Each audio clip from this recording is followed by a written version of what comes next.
Ready? 1, 2, 3. It's Rom-Com time!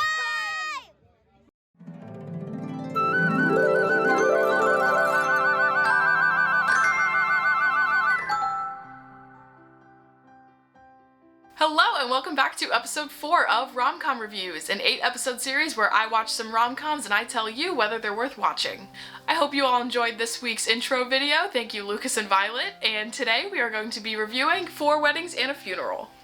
4 Weddings and a Funeral has a very self-explanatory title. The movie centers around a group of friends who all attend these 4 weddings and, unfortunately, the funeral of a member of their friend group. The main character, Charles, played by Hugh Grant, becomes very interested in one of the guests at the first wedding, Carrie, played by Andie MacDowell. After getting to know each other better after the first wedding, Carrie and Charles find themselves running into each other throughout several different points of the film until Charles finally realizes that he's in love with Carrie, but unfortunately this realization comes after she's already engaged and he is helping her pick out her wedding dress.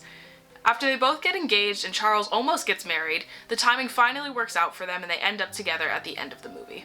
Something that I think I'll always be a very big fan of is the trope of right person, wrong time. I think that is just so cute in every movie. A good example is When Harry Met Sally. I just love when you can tell that they're meant for each other, but sometimes it just doesn't work out, but it finally did at the end, so I was a very big fan of that.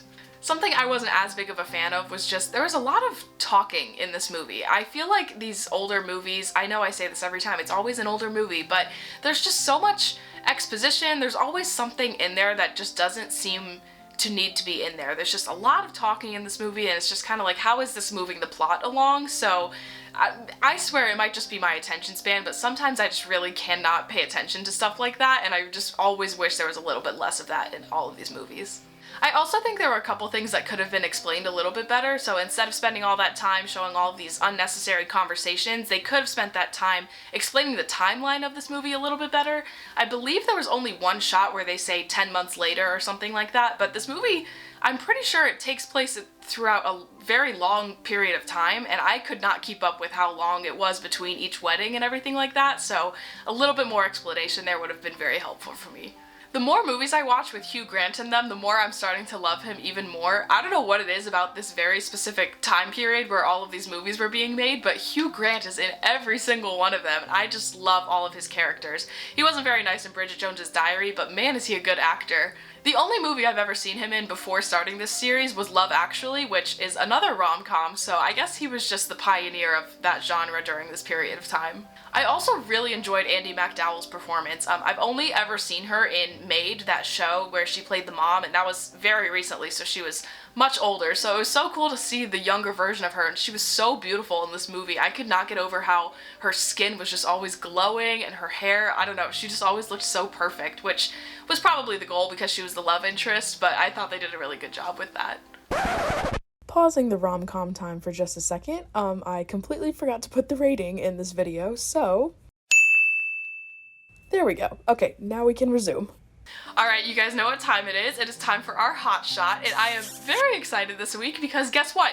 It's actually just one shot this time. That's the first time this has happened. It's not 5 different shots or some pattern within the whole movie. It's just one shot. That was the original point of this whole segment, so I hope you guys appreciate this. So today we're going to be talking about the use of zooming in certain scenes and the meaning behind it, which is actually very similar to my hot shot from my Bridget Jones's Diary episode.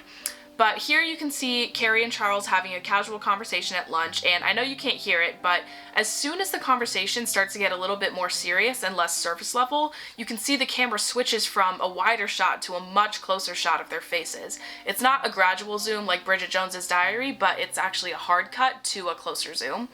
So not only is their conversation becoming more intimate, but the camera is reflecting that as well and communicating it back to the audience. This shows their strong connection to one another, and it even foreshadows their getting together at the end of the movie, because why else would they make their chemistry so obvious if it wasn't going to go somewhere later on in the film?